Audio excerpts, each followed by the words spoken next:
Hey everybody, welcome to Conversations with Jackie and Bobby Angel. I am one of your hosts, Jackie Angel, and today I am here with my friend Nick Dellasega, who was one of the miracles sent to the Vatican for the canonization of Father Emil Kapaun.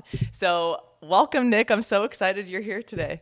Thank you. And thanks so much for having me. I'm excited to be here also. Yeah, it's so funny that I don't think I've ever had a guest or like a friend who I'm like, I actually know your parents better than I know you. Right, right. No, Because yeah, your parents, we went to Israel. Bobby and I went to Israel with them, and back in 2012, so like 10 years ago, your parents were like, we have to have you meet our son. And normally people did that to like set me up with their son. But at this time I was already dating Bobby and he was like a month from proposing. So I was like, okay, I don't think they're trying to set me up, but they're like, you have to hear his story. So yeah, so I'm so excited. I got to hear your story 10 years ago. And I'm like, dude, people need to hear this story. I want people to have a great love for Father Kapaun, which, by the way, tell me how you pronounce his name and how this is like a thing in Kansas. yeah, absolutely. So I grew up in the Wichita diocese, and Capen is how we always said it. And then over time, and how he probably introduced himself to prisoners of war was Kapaun. In his life, I know people called him Capen and Kapaun, and so I'm used to Capen, so I'm going to say Capen throughout this. But it's also very well known as Kapaun. So Yeah. it's a thing here. Yeah, yeah. Yeah, it's like in the South, instead of saying Jackie Francois, like in Louisiana, they go, "Hey, Jackie Francois." So, awesome. Exactly, So, exactly. okay, I want you to share just a little bit about yourself, and then I would love for you to tell the people who are listening and watching a little bit about the life of Father Capen. Sure. Yeah. So um, I grew up in Kansas, in Southeast Kansas, in a town called Pittsburgh. Actually, my shirt says Pitt State on it. It's a gorilla. So I thought that would be, um, anyway, yeah, confusing to people. But anyway, so I grew up in Pittsburgh. My family is very Catholic. My grandparents and both sides actually, like, their stories both involve the rosary and how they met and grew up and fostered the faith. And then my parents were very devout and everything. So I had great examples as I grew up.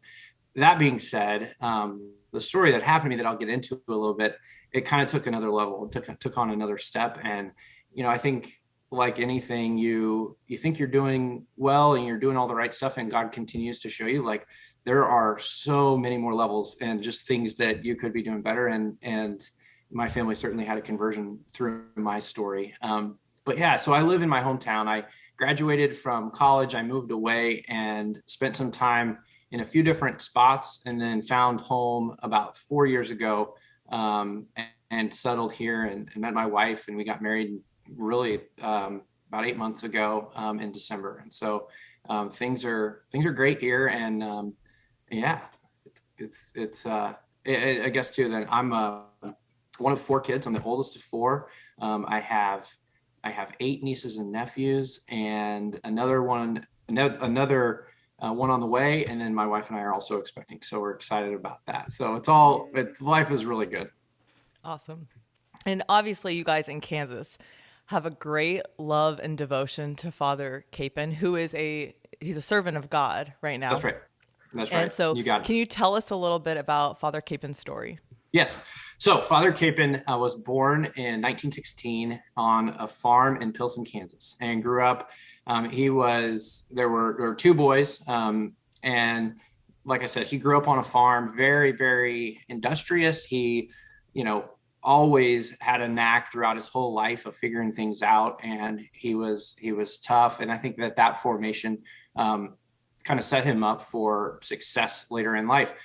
He was actually born, they say he is called to be a priest. He was born on Holy Thursday, which is kind of just a cool little tidbit. It is awesome. When you look back at his life, the things that formed him and that he was able to do that prepped him totally led him into, like, the calling that ultimately panned out at the end. And anyway, yeah, so he became a priest.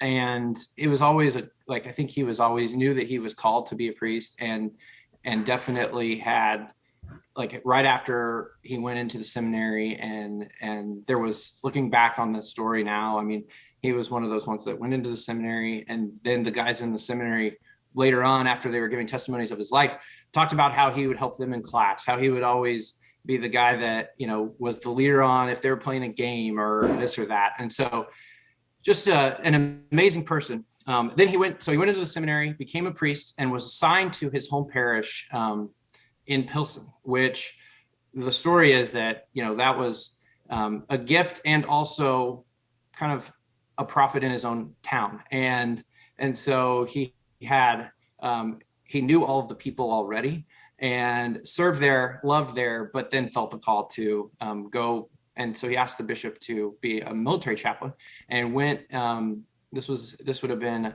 I think it was in the early 1941 or two. And my dad was born in 1944, and I saw that he entered. And so my dad was a Green Beret in the Army. Okay. And I saw that Father Kapaun entered the military. It said like July 12th, 1944. And I was like, oh, so my dad was 12 days old when Father Kapaun entered the Army. That's awesome. Yeah. Okay, so in 1944, and he petitioned the bishop to go, and went into the Army and served in World War II, and then came back and served back in the diocese, and did that for a few years, and then I think he went to Catholic University, and then ended up petitioning the bishop to go back to serve in Korea, and was actually turned down at first, and felt like he was called to go, and ended up going and enlisting back in Korea. And then in Korea, this would have been in 1951. I think it was 1950. He went in November and was over in Korea, and got captured. And it was the Battle of Unsan. And the story goes, and this is like testimonies from people that are still alive, although unfortunately a lot of them are they're getting older. But we were able to talk to these people, and they just talk about how he was the most man, like the most the holy, but the most masculine, all kind of at the same time. And it was not a conflict, like you could be both. And so they talk about the kind of guy that he was. The Battle of Unsan, they came under heavy attack, and at that he had the chance to leave, but he didn't. He stayed, and he started to administer the sacraments to the guys that were there. And that is ultimately where he got captured. A part of the story. There's a guy named Herbert Miller who actually is still alive, and he lives up in Pulaski, New York. And I had a chance to go visit him recently, and we've gotten to know him. And I mean, the guy is the best. He is such an awesome person. And he talks about Father Kapaun with this just utmost respect. But the story that he tells is what happened to him. And it's at this battle that he was down. He had gotten some shrapnel in his leg and was laying in a ditch next to the road. And that's when there was a Chinese soldier about to shoot him. And Father came across the field, pushed the gun out of the way, and pled for Herb's life. And for whatever reason, the soldier didn't do anything. He left and walked away. And Father Kapaun picked him up, and then they proceeded to march to prison camp number 5, where he'd spend the rest of his days. But the cool thing is, just when Herb tells that story, I mean, he thought he was gone, and Father came across, and now Herb's, in his late 90s and has had a life and a family. And to think that, Father was, yeah, sure, he passed away in 1951, but also was a huge part of people's lives, mine included, that are still going on and, still making a difference. So anyway, they traveled to the prison camp, and he gets there, and the stories from there are incredible. There's a book by Monsignor Tani, who was a priest of the Diocese of Wichita, and he wrote a book in 1953 or 54, I can't remember, but basically after everything was all said and done, and Father didn't come back from the war, they petitioned people that served with him to send in letters, and he just collected all of this information. And the stories that came back were from the men that served with Father Kapaun, and like the stories are just amazing. He would sneak out and help, anybody that needed it. At night, he risked his life. He scavenged food from one place to another And they prayed to St. Dismas, the good thief, who, for his safety, for his health. And I mean, they were living on nothing. They were living on just rations of basically like bird seed. And he was still giving up his for his guys. And yeah, and I read that it was like negative 20 degrees Fahrenheit outside. that's right. And he would go like early in the morning and go look for food for them. Yeah, and would pray to Saint Dismas, the good like to try to get food for these guys, and because he was just trying to keep them alive. And then the other thing I was reading that was so beautiful is when they were in battles, like he would be in the foxholes praying with them. He would say mass during battle, like on the top of his Jeep sometimes. But when he was a prisoner of war, I mean, these guys they were sick, they were dying, and he would tend to them and try to feed them. He would bathe the people who were too ill. Yeah. Well, not just too ill, but dysentery is the disease they would get, which I mean, they're terrible diarrhea and everything. And you can imagine taking these guys' clothes and washing them in freezing cold water. I mean, it was just the worst. And one of the things that has kind of been a reflection point for us here, for me at least, is they say that when you are in those circumstances, there's just terrible lice infestation. And there was a guy named Joe Ramirez that he actually is served with Father Kapaun, baptized him in Korea.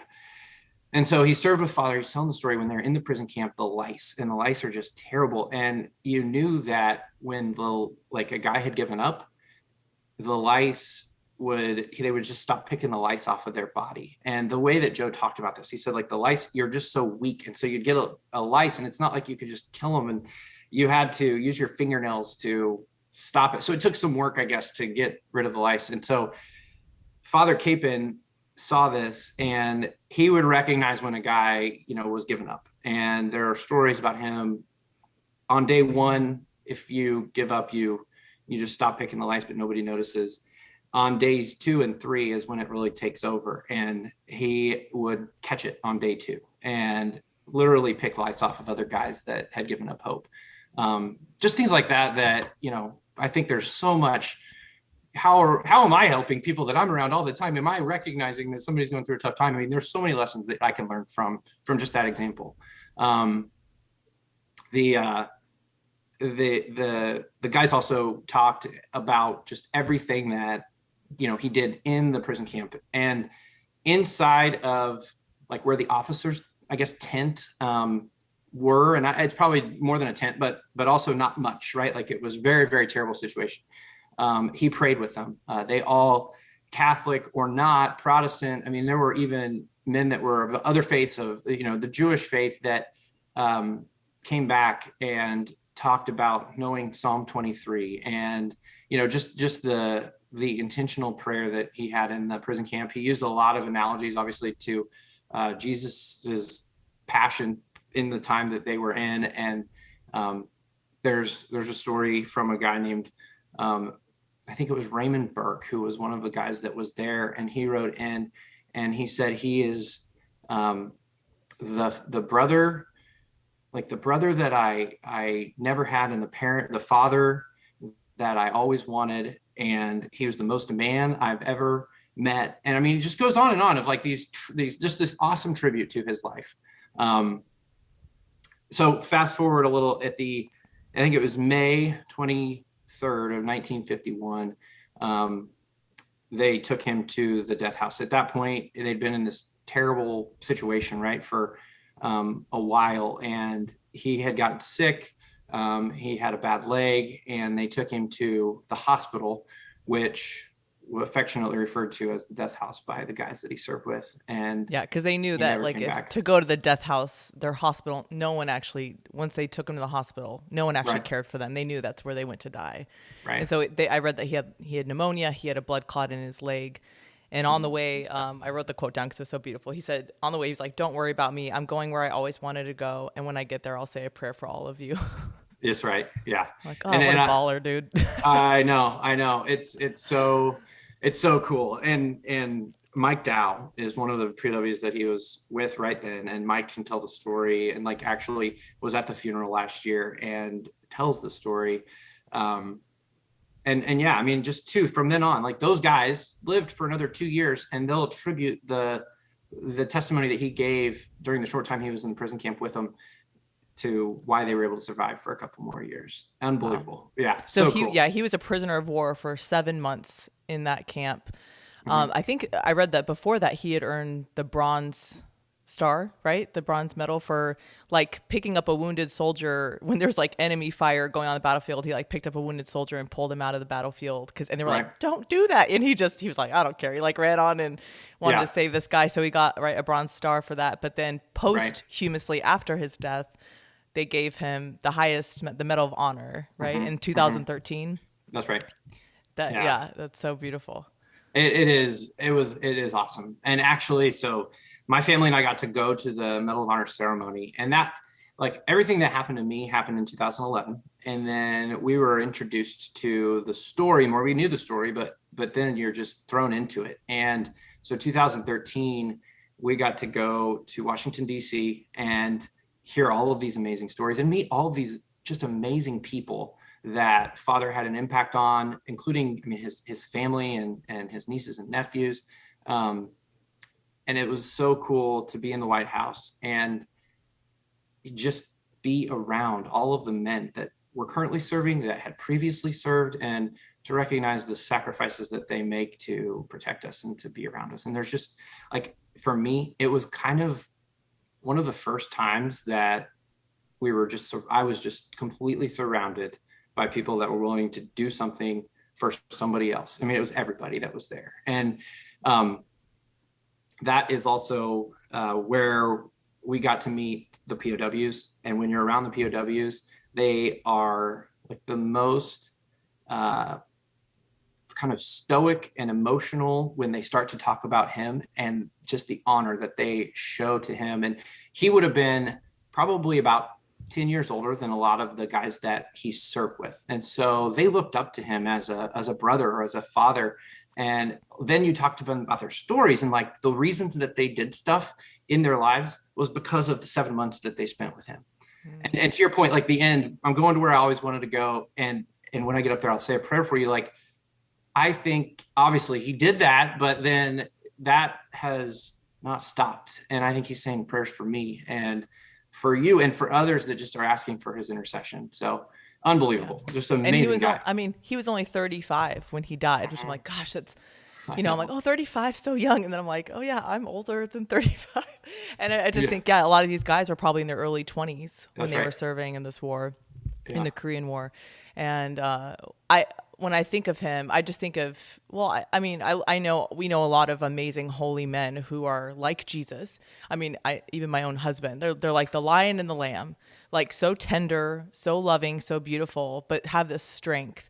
And when I was reading Father Kapaun's story, I'm just like, like this is like a Mother Teresa on the battlefield, a Mother Teresa of war, just tending to these men with such loving care. And Bobby and I just rewatched Band of Brothers. Nice. I think we try to watch it every couple years, but it's just like, is it like the lieutenant that runs, right? Versus like the man and the priest who's willing to be in the foxhole and willing to run on the battlefield, and kind of just the courage that needs to happen for him to take that kind of action. So what a beautiful man of God who really was the hands and feet of Jesus to these prisoners of war.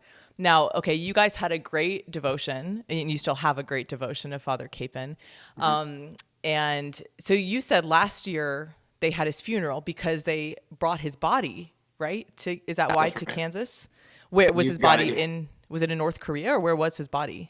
So his body was actually in Hawaii, and there were a lot of unmarked tombs that came over after the war was over, and his body was amongst those. And really, we thought that it could be there, but also that it could be in Korea. Nobody really knew. And with current technology and different types of DNA testing and everything, that's how they identified him. Wow. And just unbelievably cool. And actually, as a part of everything last year going on with bringing him home, they had a luncheon right before, or the day before his funeral, I guess, where they brought people in that were involved with the with the actual bringing him home and all of the testing that has to be done to validate somebody that is, to make sure that they're really who we think that they might be. And I think there's 5 different things that you can check, like dental records. One of them that I thought was interesting is your collarbone is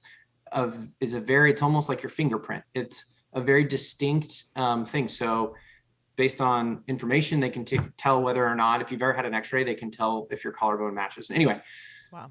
And of the 5, I think 4 and maybe the 5th even lined up perfectly. So there's no doubt that it's him. And anyway, it's even that though, like, is miraculous. And when we think about the funeral and everything, to me, the biggest thing that sticks out is the timing of it. I mean, in a time when I think we really need an example, we found it. It could have happened at any point in time in history, but it happened 70 years after the fact. And I think God did that on purpose.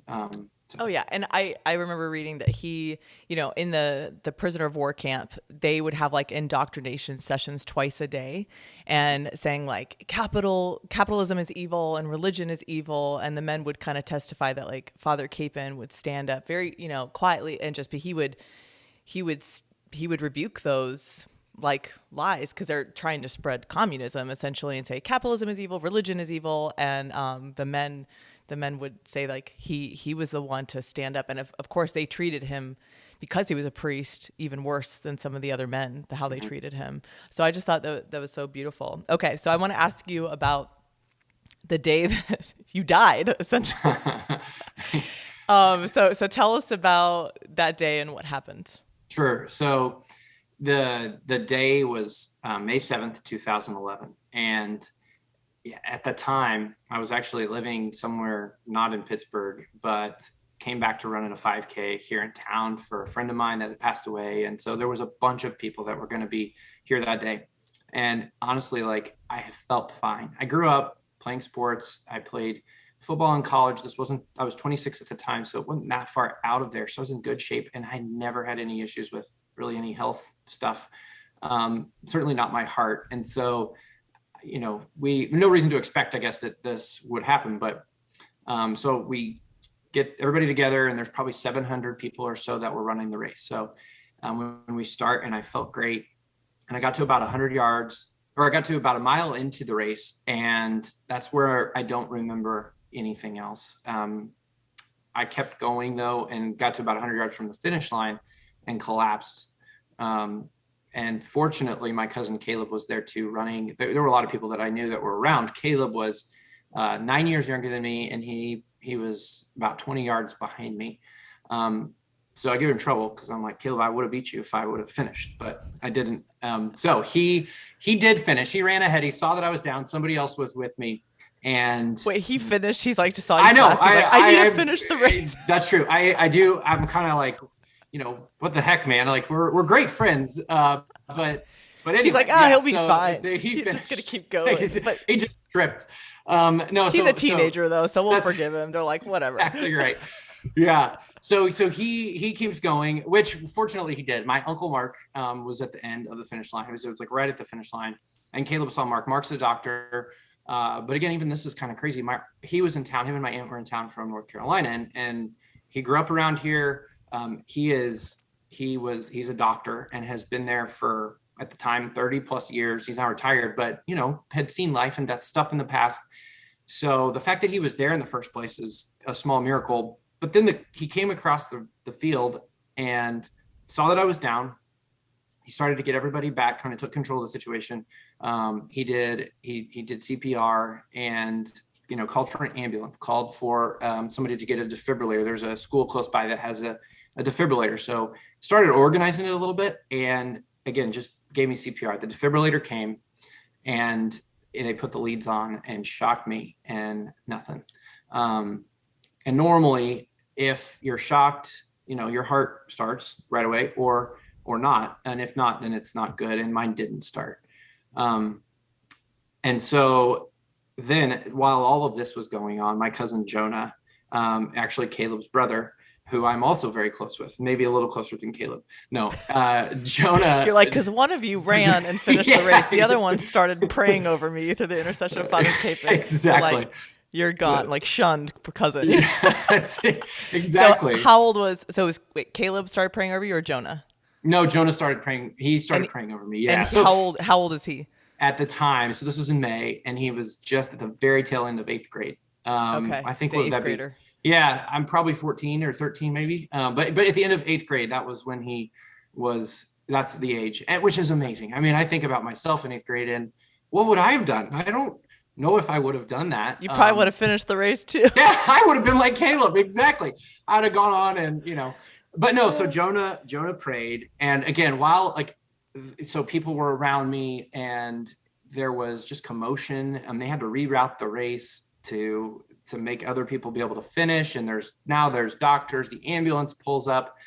And while this is going on, Jonah just starts begging and talking to Father Kapaun. And this whole time your heart is not beating. My heart is not beating, right? It's cardiac arrest and it's just shaking in there basically with no beat, no anything. And this is like between 9 and 10 minutes. We'll never know exactly the exact amount, but we kind of say about 9 minutes. We've pieced that together with, different information. But so they put me into the ambulance. This is after the shock has happened.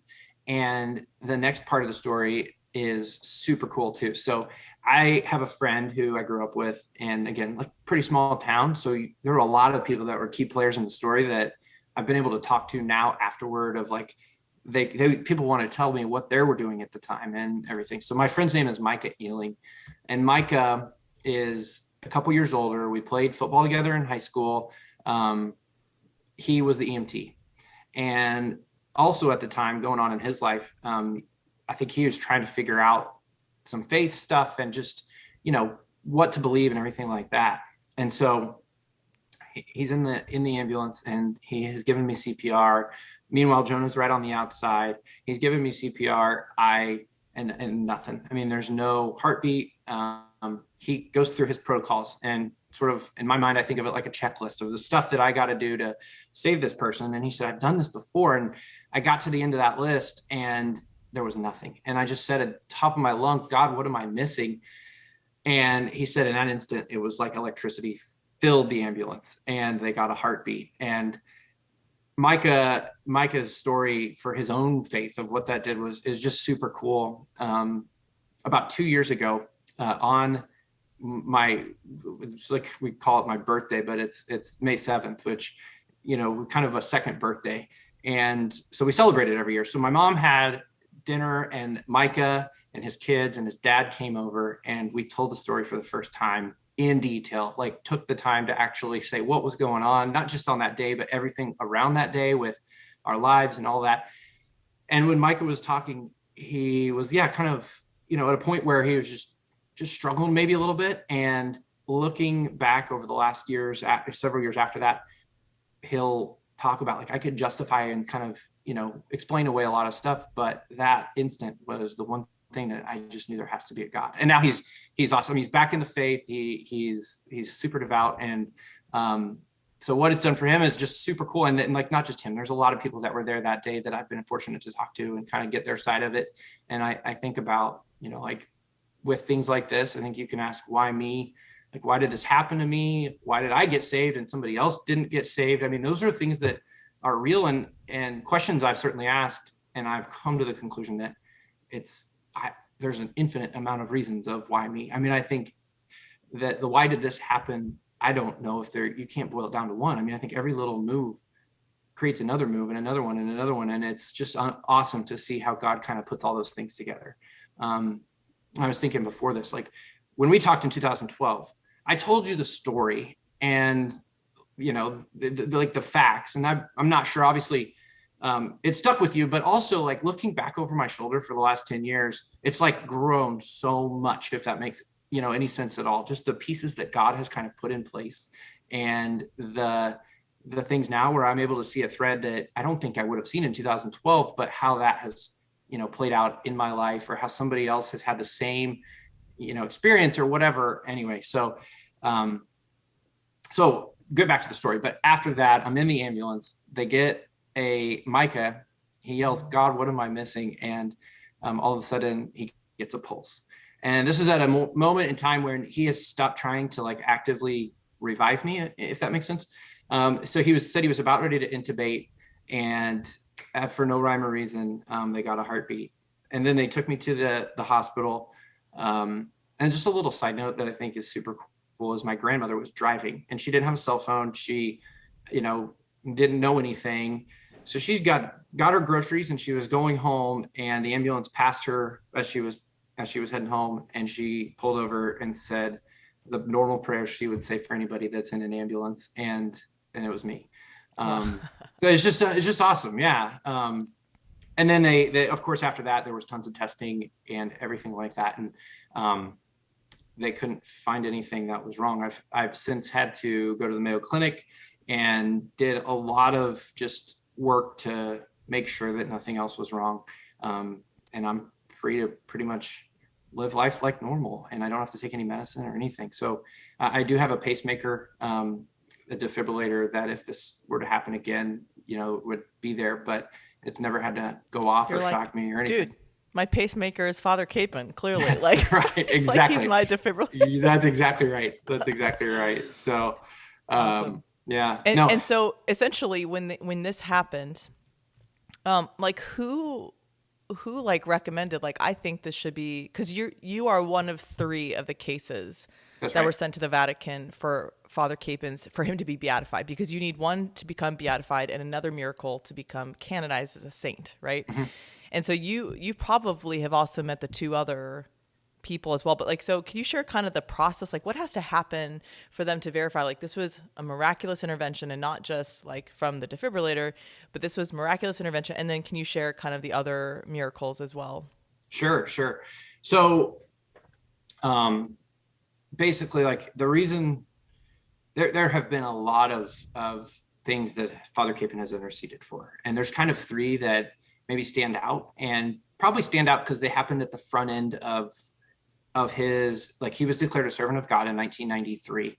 And then over time, since then, in the diocese, people have started to talk about it and have developed devotions to Father. And so when this happened in 2011, and in the late 2000, 7, 8, 9, 10, somewhere in there, these other things happened. And so there's two stories though that have kind of that are the other 2 miracles. One's name is a girl by the name of Avery Gerleman, and she was 13 at the time, and she was playing soccer. She's a healthy girl and was playing a game, and all of a sudden collapsed, and they didn't know anything. They took her to the hospital, and she had a rare blood disorder that was degenerative, and they couldn't. There was no stopping it. And so she was in the hospital, and she went to a church, St. Pat's in Wichita, and the whole St. Pat's community really just rose her up in prayer, and her testimony and her dad's testimony, and really her whole family. There was nothing that the doctors could do, and they have test work that shows, hey, this isn't good.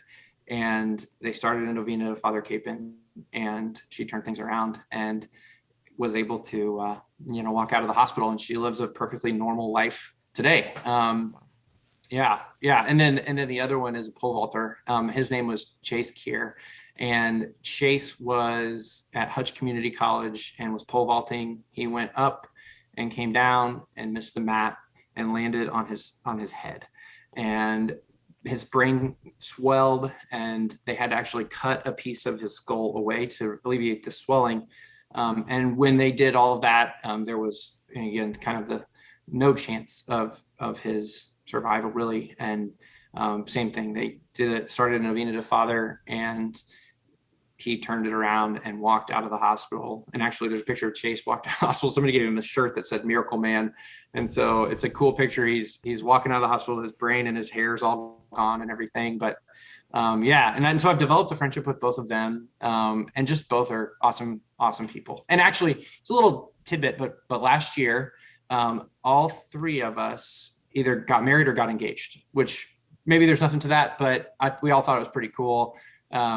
That happened kind of in the same time, same year that Father Kapaun was found and brought home, and we had his funeral. So Dude, okay, I'm gonna start asking for the intercession of Father Capon for some friends of mine. He's like matchmaker too. yeah, I mean, who knows? Awesome. Yeah, it is. It really is.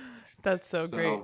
So So all these, so you have like, when they had to start investigating this for you, I mean, you have like charts of like your heart. Like, didn't your uncle, who's a doctor, he went and got like the chart? I mean, we can show that graphic too if you have it.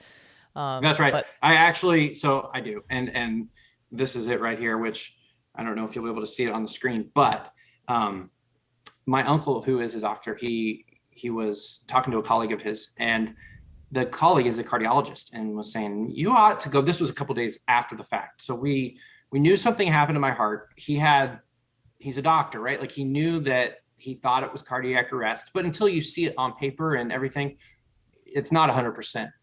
So when he went back to North Carolina, and like I said, he was talking to one of his colleagues, and the guy said, no, with these defibrillators, there are printouts. Like, you can put a USB drive in the device and it will spit out what happened during the time of the incident. So we were able to go back to the defibrillator, get that data, and I'll put it up on screen. I'll send it to you. Maybe you can put it up better, but this is something that I keep next to my bed. And so this is down to like one page, and each section in here, it represents, let me say this right. So each section represents about 30 seconds. And so you can see what happens during that time period.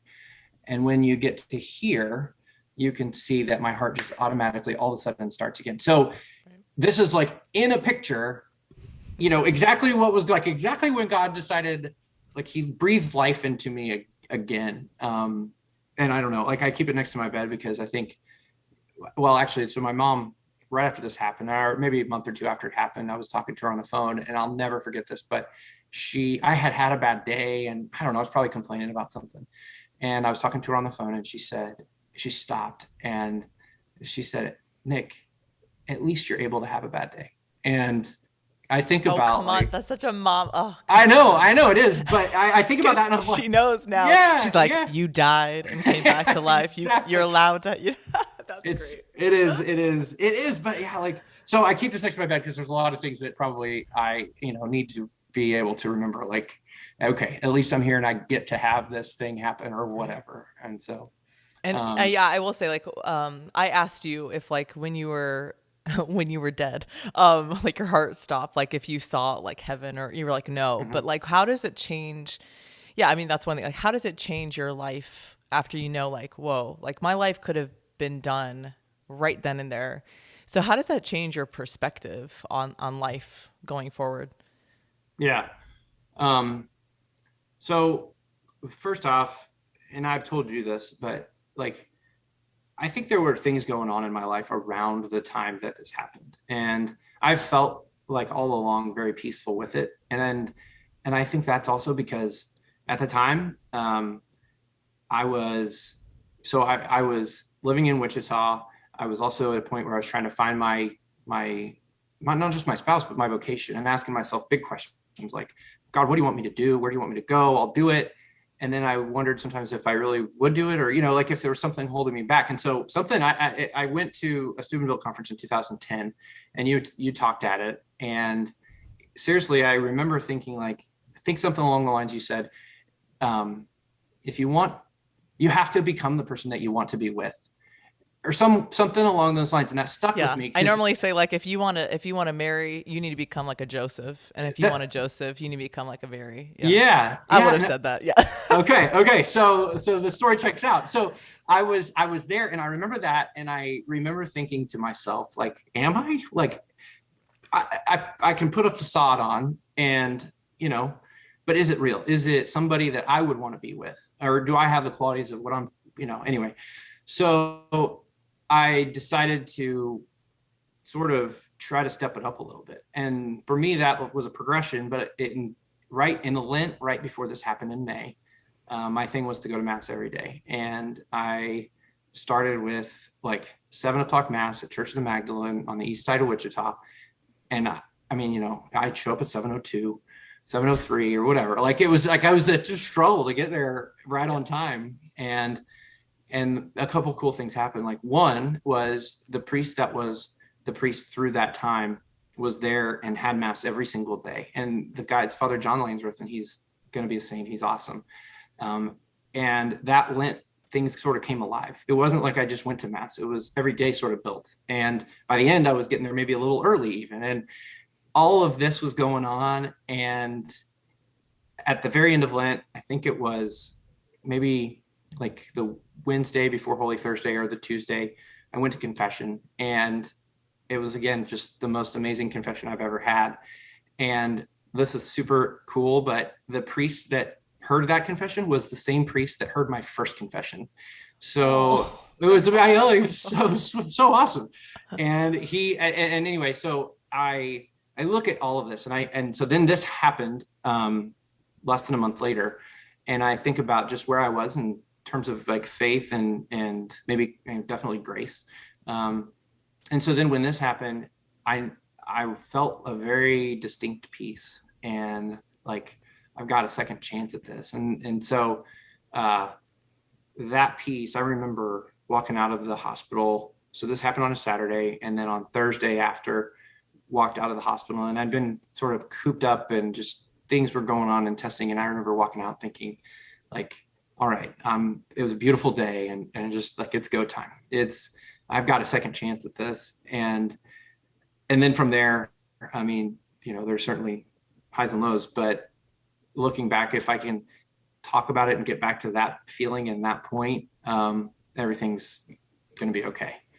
Yeah. So. And I just know that obviously you share your testimony and you share the life of Father Kapaun, it's amazing how one life, I mean, look at Father Kapaun, just one life has affected so many. I mean, I probably only have learned about Father Kapaun in the last, probably since I met you maybe 10 years ago, and how one life can affect so many, not only Father Kapaun, but your life, because you share your story and you share his story, and people are kind of telling you how your own story has affected them. Like, it's just amazing what God can do through one life. And so, yeah, for anyone who's watching this or listening to this, that just one person, when one person is the hands and feet of Jesus, it can affect millions. I mean, it really can affect millions and bring hope to millions. And I just think with our culture, and there are studies that have said like 85% of people in the UK were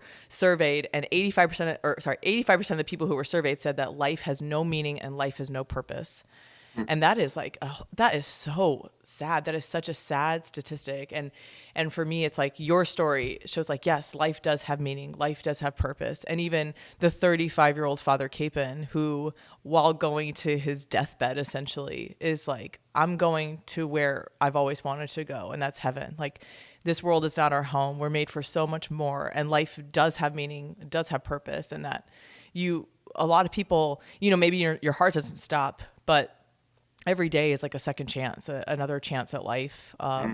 So I pray that anyone who is listening or watching just maybe feels a hope, like, okay, this world is not it. This is not my home. Like, heaven is my ultimate destination. So is there anything else that you want to share, or you're like, oh, I thought of this and I really want to share this? So one of the things I thought of when we were talking is, I heard this story recently, actually, by a priest that's in our diocese, and he was saying that the thing that he loves the most about what Father Kapaun did, and this is the kind of priest that he wants to be too, is that when there were gunshot like noises out in the distance, he didn't run from them, he ran to them.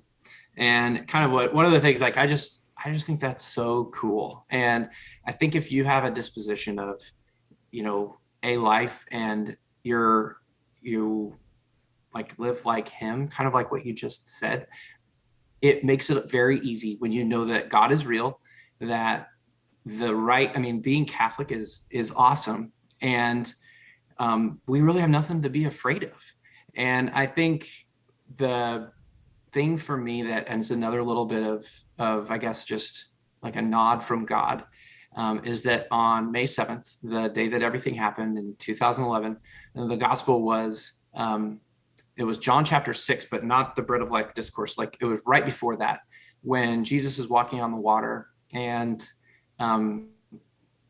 he says, do not be afraid. And they're doubting and everything. And I think about, like, and again, like just such a neat thing of like when like God is real and we have nothing to worry about. And I've tried with, again, lots of ups and downs to have that kind of perspective, and just fortunate that I've been able to have the family and the people around me that can kind of help me get there. So no, I've really thoroughly been blessed, and the people that are associated with this cause, and just the joy and the peace that has been introduced into my life because of Father Kapaun, and hopefully continues on, and I can continue to spread that. I definitely hope that other people get to share that and enjoy it, and it's awesome.